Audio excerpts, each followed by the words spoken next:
Ó ga ọ́, egbìnrin ọ̀tẹ̀ bá ṣe ń pa ọ̀kan nìkan ń rú. Ẹ káàsán, ẹ káàárọ̀, ẹ káalẹ́ gbogbo ẹ̀yin olólùfẹ́ wọn Olúwaṣeun Adébóyè. Ohun tí mo fẹ́ sọ lásìkò yìí ò pọ̀, ṣùgbọ́n kó tó di wípé mo lọ, mo kọ́kọ́ fẹ́ sọ̀rọ̀ lórí Tóyìn Ajéyẹmí àti ọkọ ẹ̀. Gẹ́gẹ́ bí mo ṣe bá wọn sọ̀rọ̀ ní July 7, 2022, Tóyìn Ajéwọlé àti ọkọ ẹ̀, ẹ tẹ́tí dáadáa kẹ́ gbọ́ mi. Ẹ̀yin ni mo fẹ́ bá sọ̀rọ̀, ni mo kọ́kọ́ fẹ́ bá sọ̀rọ̀. Kí n tó lọ sórí nǹkan tí èmi pẹ̀lú Nífẹ̀mí sọ, kí n tó wá sọ̀rọ̀ lórí àwọn ìròyìn Àdùkẹ́ Gold tó ń fò káàkiri. Ẹ rí wípé mi tẹ̀ add picture Julie King mọ́, because gẹ́gẹ́ bẹ́ẹ̀ ṣe mọ̀, mo ti sọ wípé kò kí ń ṣe ọ̀rọ̀ wọn ni mò ń treat, but now mò ń sọ̀rọ̀ nípa wọn, mò ń sọ̀rọ̀ nípa nǹkan tó ló ṣẹlẹ̀, mò ń sọ̀rọ̀ nípa àwọn oríṣiríṣi nǹkan tó jáde. Mo fẹ́ sọ̀rọ̀ nípa Àdùkẹ́. Èmi náà ti gbọ́ stories tó pọ̀. Mo gbọ́ stories tó pọ̀ lórí Nífẹ̀mí, mo dẹ̀ sọ fún. Màá dẹ̀ sọ nǹkan tí mo sọ fún Nífẹ̀mí, màá sọ fún yín. Lórí Tóyìn Ajéwọlé àti ọkọ rẹ̀, mo padà rí ìránṣẹ́ Ọlọ́run kan tó sọ̀rọ̀ nípa nǹkan tí Ọlọ́run fi hàn wọ́n. Ṣé rí àwọn mẹ́rin kan wà tí wọ́n bá parọ́, ẹ lè sọ pé irọ́ ni wọ́n ń pa. Ẹnì kíní, àlejò. Tálejò bá dé tó bá sọ pé nǹkan tí mo rí lójú ọ̀nà rẹ̀, ẹ lè sọ pé kò rí bẹ́ẹ̀ torí pé ẹ bá débẹ̀. Ẹnì kejì, àwọn wòlíì.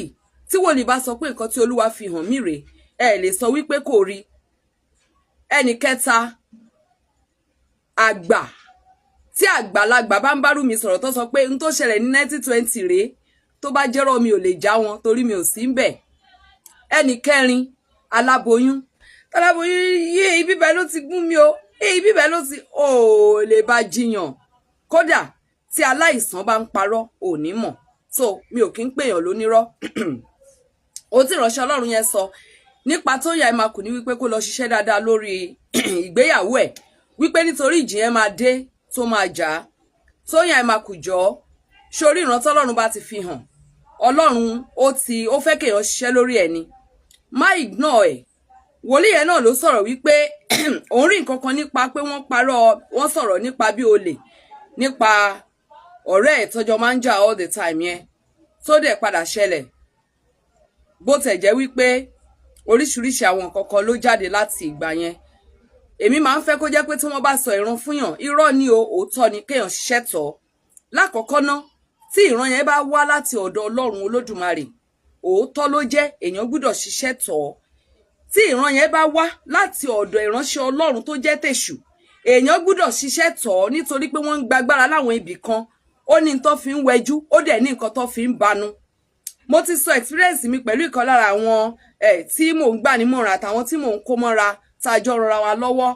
Bí ó ṣe rí gbọ́ orúkọ ìránṣẹ́ Ọlọ́run kan lórí rédíò tó lọ bá, tó sọ pé ó lọ́mọ kan tó jẹ́ dáadáa, ó dẹ̀ lọ́mọ tó jẹ́ dáadáa lóòótọ́. Gbogbo tí ogún tí ọkọ rẹ̀ fi sílẹ̀ fún ọmọ ẹ̀, owó tí wọ́n kọ́kọ́ gbà ń bẹ̀, àìsàn tó pè sínú ayé ẹ̀ ló fi wò. Tó o bá ṣe gọ́kọ́ tí mo ní kó ṣe, ẹsẹ̀ rẹ̀ fẹ́ lọ sí, ó máa kú ní, gbogbo ẹ̀ ló fẹ́ ṣẹlẹ̀ sí. So Tóyìn Àìmàkù jọ nítorí Ọlọ́run ṣe nǹkan tí tètè ṣiṣẹ́ tọ̀. Bí ìjì yẹn máa wá, á rí fẹ́rẹ́fẹ́, kò ní gbé ẹ ṣubú bí Ọlọ́run ṣe jẹ́ kí ọ̀rẹ́ ẹ̀ kó bá ti tiẹ̀ lọ. Àkọ́kọ́ nìyẹn. Now to my prophets. Ẹ ti mọ̀ wípé mi ò kí ń attack èèyàn, mi ò dẹ̀ kí ń dojú ogun kọ anybody. Mo sọ fún ẹ̀yin ìránṣẹ́ Ọlọ́run, bẹ́ẹ̀ bá gbàgbọ́ fine, tẹ́ ẹ bá gbàgbọ́ fine. Mo tẹ̀ ti gbàgbé, mo fẹ́ mú àwọn ẹsẹ̀ Bíbélì wá tó rọ̀ mọ́. Tí Ọlọ́run bá rán yín sí èèyàn kan, ẹ má gbé wá sórí íńtánẹ́ẹ̀tì mọ́. Kò wise. Ìránṣẹ́ Ọlọ́run yẹn sọ pé ìgbà tó ń sọ ti Lizzy Anjorin, gbogbo oríṣiríṣi ènìyàn ló bú òun, wọ́n sọ̀rọ̀ sóhun àfìgbà tó ṣẹlẹ̀. Tí Ọlọ́run bá rán yín sí èèyàn kan, ẹ dí ẹ̀mẹ́ni yẹn.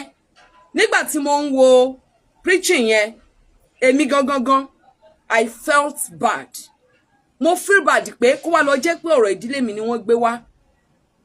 Ṣé rí global world, ó ní internet sẹ́ẹ̀. Àní ẹyẹ jẹ́ ká múlẹ̀ sí ara wa mọ́, ẹyẹ jẹ́ ká kóra tó bá ṣẹlẹ̀ tí wọ́n bá sọ pé òkè ìránṣẹ́ Ọlọ́run yẹn wá ríran lóòótọ́ kò mátà kò ṣe nǹkan kan kò ní kí gbogbo ayé ó di ẹni tí ó máa wá sọ́dọ̀ ìránṣẹ́ Ọlọ́run yẹn láti gbàdúrà.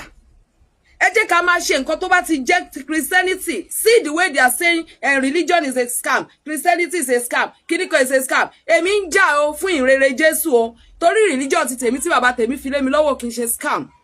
Àwọn ìránṣẹ́ Ọlọ́run tó ń bẹ lọ́wọ́ ti tèmi ò kì í ṣe scam. Àwọn tó dẹ̀ ti attend ọ̀dọ̀ àwọn ìránṣẹ́ Ọlọ́run tí mo fà lé ìránṣẹ́ lọ́wọ́ wọ́n mọ̀ wípé ẹnìkan á tẹ̀ sọ wípé àǹtí Ṣeun wòlíì tún wà.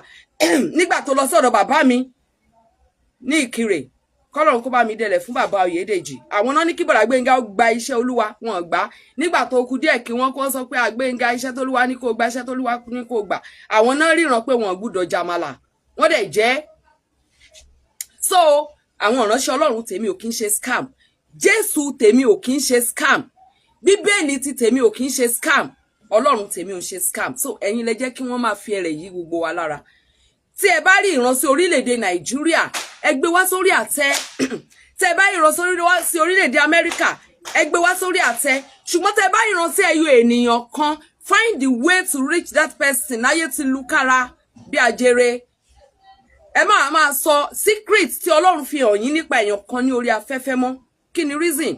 Ní ayé àtijọ́ náà, ní ìgbà ìwáṣẹ̀ títí di òní, Ọlọ́run máa ń rán wòlíì rẹ̀ sí èèyàn kan ni, wàá dẹ̀ lọ jíṣẹ́ fún wòlíì, dẹ̀ máa lọ jíṣẹ́ fún ẹni tó rán, even níṣẹ́ tó burú jù tí Ọlọ́run máa sọ wípé ìwọ ìránṣẹ́ ìwà kú lọ́la, wòlíì yẹn ló máa lọ sọ fún. Samuel wòlíì ní Israel, ẹ mọye èèyàn tí wòlíì jíṣẹ́ Olúwa fún ni, kò ṣe wá dúró níwájú àwọn ọmọ Israel tàbí nínú àjọ nígbà tí wọ́n bá ń ṣe àjọ ìwúkàrà bí àjọ anything àbí àjọ ìrékọjá, tàbí nígbà tí wọ́n bá péjọ níwájú Olúwa kó wá máa sọ wípé Olúwa wí. Even ní àárín àwọn ọmọ ẹ̀yìn níbi tí wọ́n ti ń sọ̀rọ̀ lÓlúwa ti ń sọ fún, even ìgbà tó fẹ́ sọ fún Júdásì gan pé ó máa dàún, kíní ló fi sọ, òwe ló fi sọ. Nígbà tí Pétérù ń sọ wípé èmi Olúwa èmi ò lè dá, èmi ò lè dá, ló sọ pé ó sẹ́mi lẹ́ẹ̀mẹ́ta. Wọ́n ń tàkùrọ̀sọ ni, ó dẹ̀ sọ òótọ́ fún. So when God sent a message to someone through you, ẹ̀yin ìránṣẹ́ Ọlọ́run alààyè, reach that person.